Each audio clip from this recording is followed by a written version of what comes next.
میرا نام ادیبہ ہے۔ ہم لوگ ساہیوال کے ایک چھوٹے سے گاؤں میں رہتے تھے۔ میں نے اپنی زندگی میں بہت دکھ دیکھے تھے۔ میری پہلی شادی میرے لیے ایک بھیانک خواب ثابت ہوئی تھی۔ میرا شوہر غصے کا بہت تیز تھا۔ جب اسے غصہ آتا تو وہ غصے سے پاگل ہو جاتا اور گھر کی چیزیں توڑ دیتا تھا۔ میں اس کے غصے سے بہت ڈرتی تھی۔ میری کوشش یہی ہوتی کہ کوئی کام بھی اس کی مرضی کے خلاف نہ کروں۔ وہ سامنے آتا تھا تو میرا سانس خشک ہو جاتا تھا، مگر جب اس کا غصہ ٹھنڈا ہو جاتا تو مجھ سے معذرت کرنے لگتا اور کہتا مجھے معاف کر دو، پتہ نہیں مجھے کیا ہو جاتا ہے، کیوں مجھے اتنی شدت سے غصہ آتا ہے۔ وہ میری پھپھی کا بیٹا تھا۔ پھپھی نے بچپن میں ہی میرا ہاتھ مانگ لیا تھا اور میرے سر پر ہاتھ رکھ کر سب کے سامنے کہا تھا کہ یہ میرے گھر کی عزت بنے گی۔ میں نے جب ہوش سنبھالا تو پھپھی کے بیٹے کا نام اپنے نام کے ساتھ سنا تھا، اس لیے ہم ایک دوسرے کے لیے ایسے ہی جذبات رکھتے تھے۔ لیکن پھر کسی بات پر ہمارا رشتہ ٹوٹ گیا تھا۔ میرے ابا کی میری پھپھا سے شدید لڑائی ہو گئی تھی۔ شاید زمینوں کا کوئی معاملہ تھا اور وہ اتنی بڑھ گئی کہ جھگڑے کی شکل اختیار کر گئی اور ہمارا رشتہ ٹوٹ گیا۔ مجھے یہ سن کر بہت دکھ ہوا تھا۔ ابا نے غصے میں آ کر میری منگنی میرے چچا کے بیٹے سے کر دی۔ میں بھی خاموش تھی، نہ چاہتے ہوئے بھی اختلاف کا حق نہیں رکھتی تھی، کیونکہ ہمارا سارا گھرانہ ہی ایسا تھا جہاں لڑکیوں سے ان کی شادی کے لیے رائے نہیں لی جاتی تھی۔ سارے فیصلے ان کے ولی ہی ان کے لیے کرتے تھے۔ لیکن جب شوہر کو معلوم ہوا کہ میرے والد نے میری منگنی چچا زاد سے کر دی ہے تو اس نے ایک طوفان سا کھڑا کر دیا۔ کہنے لگا یہ میرے بچپن کی منگیتر ہے، اگر ماموں نے اس کی شادی کسی اور سے کرنے کی کوشش کی تو میں سارے خاندان کو نہیں چھوڑوں گا۔ لیکن میرے والد اور چچا نے کہا کہ ہم بھی دیکھتے ہیں کہ یہ کیا کرتا ہے۔ میرے شوہر نے میری شادی والے دن چوہے مار دوا کھا لی۔ یہ خبر جب ہم تک پہنچی تو سبھی شادی چھوڑ چھاڑ کر اسپتال بھاگے تھے۔ بر وقت اسپتال پہنچنے پر اور علاج کی وجہ سے ان کی جان تو بچ گئی، لیکن وہ کہہ رہا تھا کہ اگر آپ لوگوں نے اس کی شادی میرے علاوہ کسی اور سے کی تو میں پھر سے زہر کھا لوں گا۔ میری پھوپھی روتے ہوئے میرے والد کی منت کرنے لگی کہ وہ اس کی شادی مجھ سے کر دے۔ پھپھا کا بھی بیٹے کو دیکھ کر پچھلا سارا غصہ جاتا رہا تھا۔ انہوں نے اپنی پگ اتار کر میرے والد کے قدموں میں رکھ دی۔ میرے والد کے دل میں بھی بھانجے کی محبت جاگ اٹھی تھی۔ میرا خود رو رو کر برا حال تھا، اس لیے میری شادی میرے شوہر سے ہو گئی۔ وہ مجھے پا کر بہت خوش تھا، کہتا تھا کہ اگر ماموں تمہاری شادی کسی اور سے کر دیتے تو وہ واقعی اپنی جان دے دیتا۔ میں نے کہا ایسا مت کہا کریں، کیونکہ میں بھی شوہر سے بہت محبت کرتی تھی۔ شادی کے بعد شوہر نے اپنا الگ گھر لے لیا اور اپنی فیملی سے الگ ہو گیا، حالانکہ میں ایسا نہیں چاہتی تھی۔ میری پھپھی بھی اس بات پر ناراض ہوئی، لیکن شوہر نے جو وجہ مجھے الگ ہونے کی بتائی وہ سن کر میں دنگ سی رہ گئی تھی، لیکن اسے کچھ نہ کہہ سکی۔ پہلے تو شوہر میرے ساتھ بہت محبت سے رہتا تھا، لیکن پھر ایک دن کہنے لگا کہ تم ماموں جان سے کہو کہ تم میرے ساتھ بہت خوش ہو، اس لیے وہ ہمارے گھر مت آیا کریں۔ یہ سن کر مجھے تعجب ہوا، میں بھلا کیسے اپنے والدین کو اپنے گھر آنے سے منع کر سکتی تھی۔ میں نے جب شوہر سے کہا کہ میں یہ نہیں کہہ سکتی تو غصے سے اس کا چہرہ سرخ ہونے لگا۔ کہنے لگا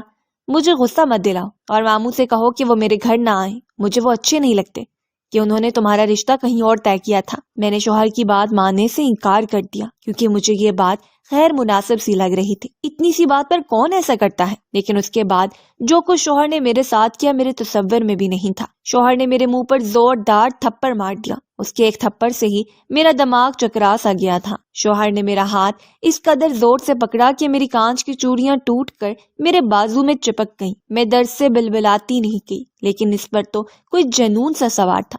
کہنے لگا منع کرو اپنے باپ کو کہ میرے گھر نہ آئے۔ وہ سارے لحاظ بھول گیا تھا۔ میں نے بامشکل اپنے آنسو ضبط کیے اور اپنے والد سے کہا کہ وہ میرے گھر نہ آئے، کیونکہ مجھے یہ سب پسند نہیں۔ میرے والد میری بات سن کر بہت سنجیدہ ہوئے تھے۔ میں نے فون بند کر کے شوہر کو پکڑا دیا تھا اور رونے لگی۔ شوہر کا غصہ ختم ہو گیا تھا۔ پھر وہ میرے زخمی ہاتھ دیکھنے لگا اور کہنے لگا مجھے معاف کر دو۔ میرے غصے پر قابو نہیں رہتا۔ اس کی آنکھیں بھی نم تھی، چہرے پر بے بسی سی تھی۔ میں نے کوئی جواب نہیں دیا۔ اس کے بعد اس کا رویہ مجھ سے بہت اچھا ہو گیا تھا۔ میرے والد مجھ سے ناراض ہو گئے تھے۔ میرے دل کو اس بات کا بہت افسوس تھا۔ شوہر نے اپنی فیملی کو بھی اس لیے چھوڑ دیا تھا کہ میرے شوہر کا چھوٹا بھائی مجھ سے بات کرتا تھا۔ میں اسے اپنے چھوٹے بھائی کی طرح سمجھتی تھی اور وہ مجھے اپنی بہن کی طرح۔ لیکن شوہر مجھ سے کہتا میں تم سے اتنی محبت کرتا ہوں کہ ہوا بھی اگر تمہیں چھو کر گزر جائے تو مجھ سے اس سے چڑ ہونے لگتی ہے، مجھ سے برداشت نہیں ہوتا۔ میری پھوپھی مجھ سے کبھی کبھار ملنے آتی تھی۔ ایک بار ملنے آئی تو بہت شکوے کرنے لگی، کہتی